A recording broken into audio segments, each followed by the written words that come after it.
Breaking news చూస్తున్నాం. సమర్థవంతంగా ప్రభుత్వాన్ని నడపడంలో కాంగ్రెస్కు అనుభవం ఉందని మంత్రి పొన్నం ప్రభాకర్ అన్నారు. సిద్దిపేట జిల్లా హుస్నాబాద్లో పలు అభివృద్ధి కార్యక్రమాల్లో పాల్గొన్నారు ఆయన. ఎల్లమ్మ చెరువు సుందరీకరణ పనులకు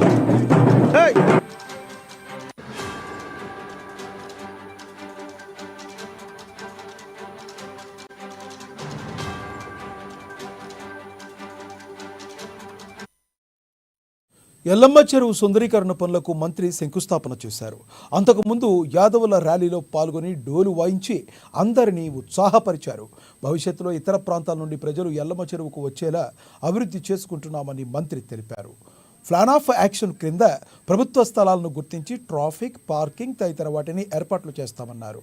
ఎల్లమ్మ చెరువు అభివృద్ధి తర్వాత రద్దీ పెరగకుండా, పార్కింగ్ సమస్య రాకుండా ముందస్తుగా చర్యలు చేపడతామని వెల్లడించారు పొన్నం.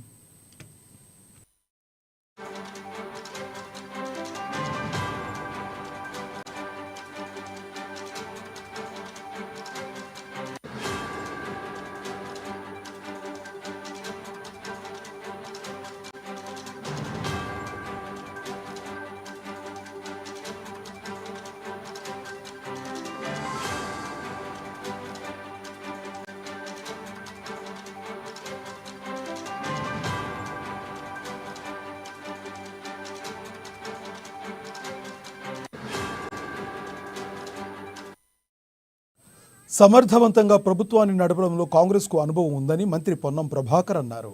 సిద్దిపేట జిల్లా హుస్నాబాద్లో పలు అభివృద్ధి కార్యక్రమాల్లో పాల్గొన్నారు ప్రభాకర్. ఎల్లమ్మ చెరువు సుందరీకరణ పనులకు మంత్రి శంకుస్థాపన చేశారు.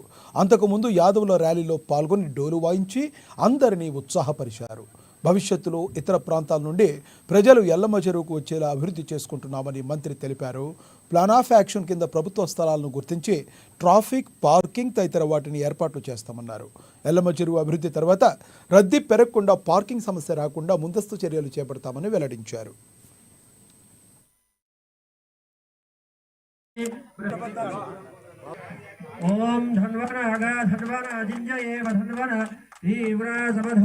రైతు భరోసా భూములకే ఇస్తున్నావు, భూముల్లో నేను మా పరిస్థితి ఏంటని అడుగుతాను. ఊరల్లా వాళ్ళందరికీ శుభవార్త, సంవత్సరానికి 12,000 రూపాయలు వేస్తున్నాం. మనం నిన్న నిర్ణయం తీసుకున్నాం.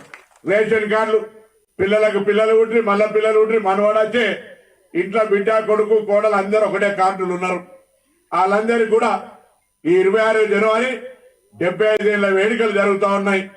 తెలంగాణ ప్రభుత్వం 15వ తారీఖు నుంచి రేషన్ కార్డులకు సంబంధించి అప్లికేషన్లు మీ సేవ, ఈ సేవ పైసలు ఛార్జ్ అవసరం లే, మండల ఆఫీసులలో పెడితే దానికి సంబంధించి ఒక సివిల్ సప్లై శాఖ ప్రకటన చేస్తుంది.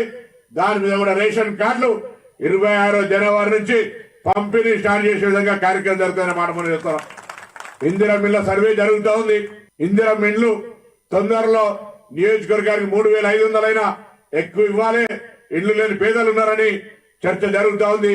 తప్పకుండా అందరికీ ఇందిరమ్మ ఇండ్ల పేరు మీద మీరే జాగున్నోళ్ళు, లేనోళ్ళు అందరు ఇల్లు కట్టుకునే విధంగా ఎంపిక పారదర్శకంగా మీ ముందరే కూర్చొని ఇక్కడ ఎవరికి నెంబర్ 1, 2, 3 వస్తే ఎవరికి ఇవ్వాలి అనే చర్చ జరిగి, ఎవరి ప్రమేయం లేకుండా అధికారులు, పార్టీల కార్యకర్తల ప్రమేయం అంటే మంచి జరగడానికి ప్రమేయం తప్ప నా పైరవితో నేను మంత్రిని, నేను చెప్పిన వాళ్ళకి 10 ఇవ్వాలనేటువంటిది లేకుండా ఇందిరమ్మ ఇండ్ల ప్రక్రియ జరుగుతుందనే మాట కూడా మనం చేస్తాం.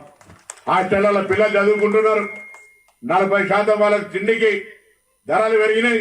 వాళ్లకు 40% పెంచిచ్చినాం. 200 యూనిట్ల కరెంటు ఫ్రీ ఇస్తున్నాం. మీ అందరికి వస్తుందా? ఎవరికైనా రానోళ్ళరా చెప్తాను, గట్టిగా చెప్పారు. రాందేది చెప్తాను. వస్తుందా? 200 యూనిట్ల కరెంట్ వస్తుంది. ఎవరో ఒకళ్ళని ఇద్దరు తప్పి పెరుగవచ్చు. 500 గ్యాస్ సిలిండర్ వస్తుంది. ఆరోగ్యశ్రీ 5 నుంచి 10 లక్షలు వస్తుంది. ఏడాదికి బస్సుకు రూపాయి ఖర్చు పెట్టలే మీరు ఎవరు. బస్సు ఫ్రీ వస్తా ఉంది. ఇందిరమ్మ ఇండ్లు, రైతు భరోసా, భూమి లేని పేదలకు ఇందిరమ్మ ఆత్మీయ కానుక, ఈ విధంగా అనేక రకాల కార్యక్రమాలు జరుగుతూ ఉన్నాయి. గవర్నమెంట్ లో కొద్దిగా ఫైనాన్షియల్ గా కొంత ఇబ్బంది ఉన్నది. ఇంట్లో మీ అందరికి తెలుసు. కొత్త కోడలు రాగానే ఇల్లు నడపాలంటే ఇంట్లో ఉన్న ఆర్థిక పరిస్థితి చూసుకొని వచ్చిన అతిథికి భోజనం ఒక్క కూరతో పెట్టానా, మటన్ తోటి పెట్టానా, చికెన్ తోటి పెట్టానా, లేదా కంట్రీ చికెన్. ఇప్పుడు శివాన్ అంటే కంట్రీ చికెన్ తింటాడు, లింగమూర్తి మటన్ తింటాడు, ఆయన వేరే ఇంకోటి తింటాడు. ఇట్లా అన్ని రకరకాలుగా ఉన్నటువంటి పరిస్థితులలో ఇంట్లో అది తింటలేడు కాబట్టి చెప్పలేదు. తింటే చెప్పబోతున్నా. రైతు భరోసా